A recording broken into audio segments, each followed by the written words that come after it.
Mazuma TV back in the building, man. What's going on, y'all? Shout out to Mazuma Nation. Shout out to the Mazuma Mob. We in the building as always, man. I hope everybody's having a blessed, beautiful, positive, productive day. On my way to go get it as always. I hope y'all doing the same. I hope everybody has a beautiful weekend. I hope y'all have a happy Friday, man. On the road to 2K. I think we about like 15, 16 more until we hit that 1,200 mark, man. Shout out to the nation. Shout out to the mob for making this possible. All right. Let's talk about what everybody else is talking about in the boxing world. You know what I'm saying?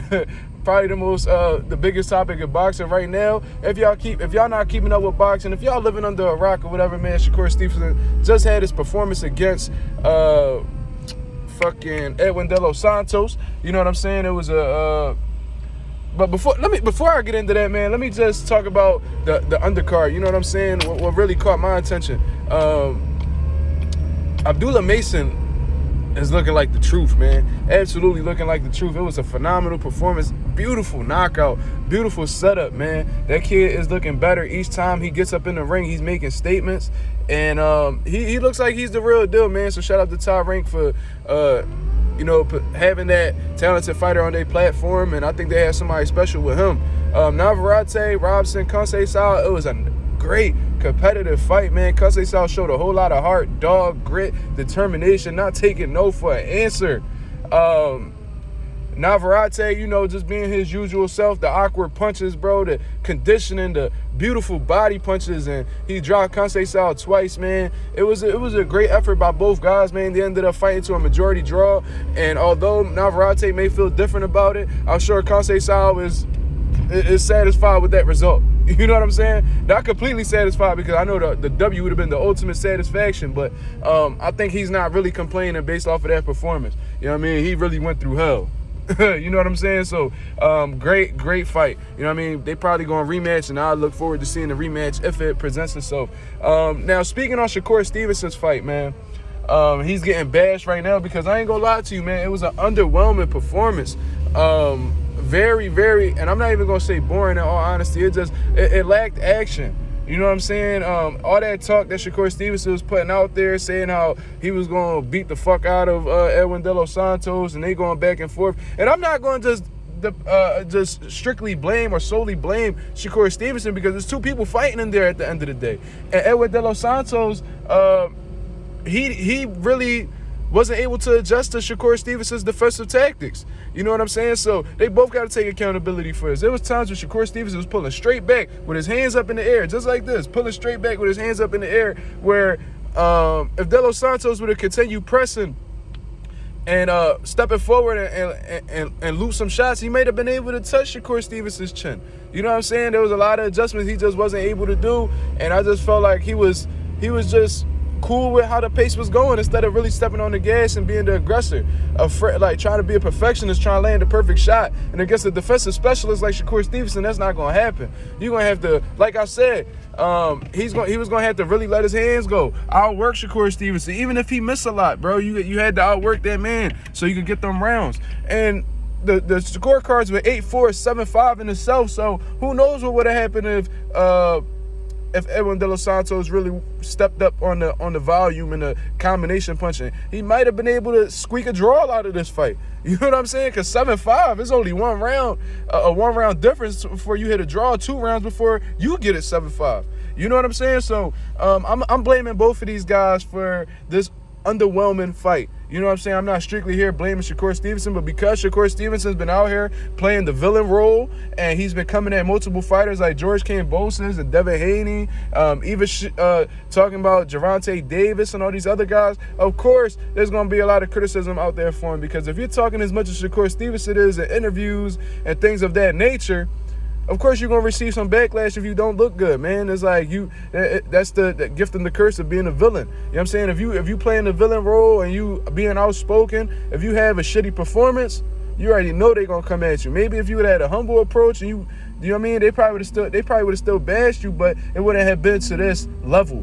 You know what I'm saying? Because I ain't going to lie to you. I thought Tyson Fury had a horrible performance against Ngannou, worse than Shakur Stevenson, because at least Shakur Stevenson won the fight convincingly. There's some people out here that believe Ngannou beat Tyson Fury, and this was his first fight in the professional boxing ranks. You know what I'm saying? Tyson Fury gets knocked down. He looks like he gets hurt in certain instances throughout the fight. He looks fatigued. Looks like things ain't really going his way. Shakur Stevenson didn't look like that at any particular time throughout the fight. And I think, in all honesty, he was just hesitant to let his hands go. He didn't want to get in any exchanges. He didn't want to even counter the dude. So there was a lot of opportunities out there that he could have shot, but he kept the rounds in the gun. You know what I'm saying? That's just what it seemed like. You know what I'm saying?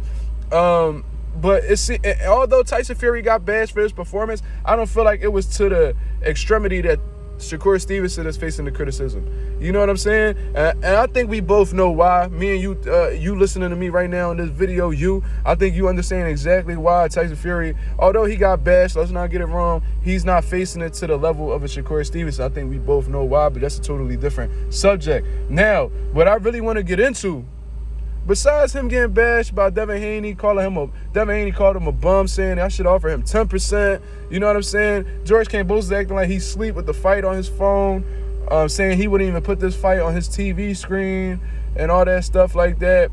Ryan Garcia running his mouth, as if he is on Shakur Stevenson's level or whatever. Like, bro, your last fight, you got stopped. Like, cut it out. And you quit your last fight. I don't even understand why you feel the need to even criticize anybody, because you're a quitter at the end of the day. But that's a totally different subject. You know what I mean?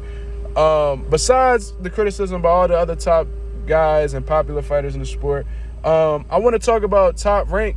You know what I'm saying? I've been saying on my channel multiple times that I believe Top Rank is attempting to undermine Shakur Stevenson, because they both know that once he hits free agency, most likely he's not going to come back to Top Rank. You know what I'm saying? So with that being considered, I think they're doing everything they can to devalue his name in boxing, to not make him the star that he should be.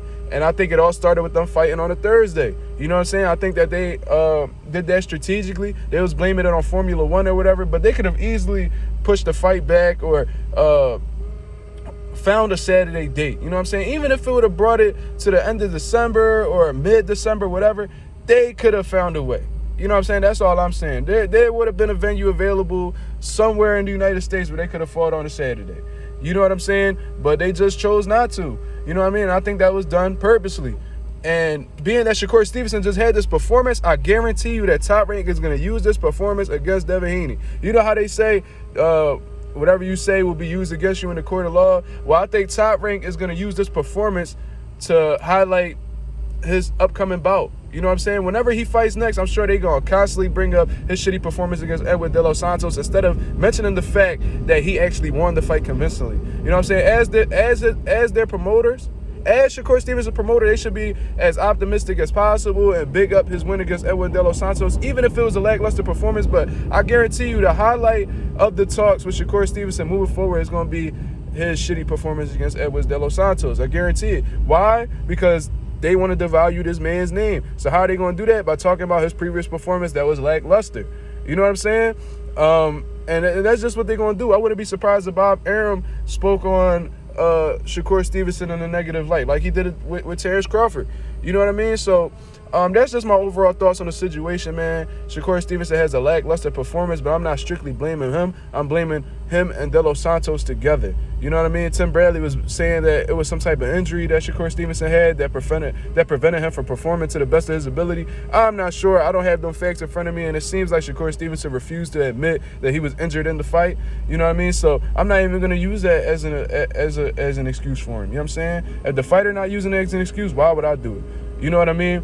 Even if he did use it as an excuse, he didn't have to fight. So it is what he didn't have to fight him. He could have easily postponed that fight so he could heal and be to the closest to 100% as possible. You know what I'm saying? But that's, like I said, this is my overall thoughts.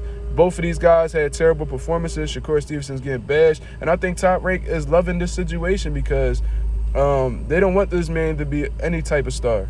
When they invested all this money into Shakur Stevenson, and the fact that they have an idea that he may leave and they just pretty much just wasted their money on him, I'm sure they're going to want some payback for it. You know what I'm saying? I'm sure they're loving it, like I said. So that's my overall opinion on the situation. What do y'all think about Shakur Stevenson's performance? And what do you think Top Rank is going to, how they going to approach Shakur Stevenson moving forward? Y'all let me know what y'all think in the comments below. This is Mazuma TV. Thank you for tuning in. I'm out of here, man. Peace.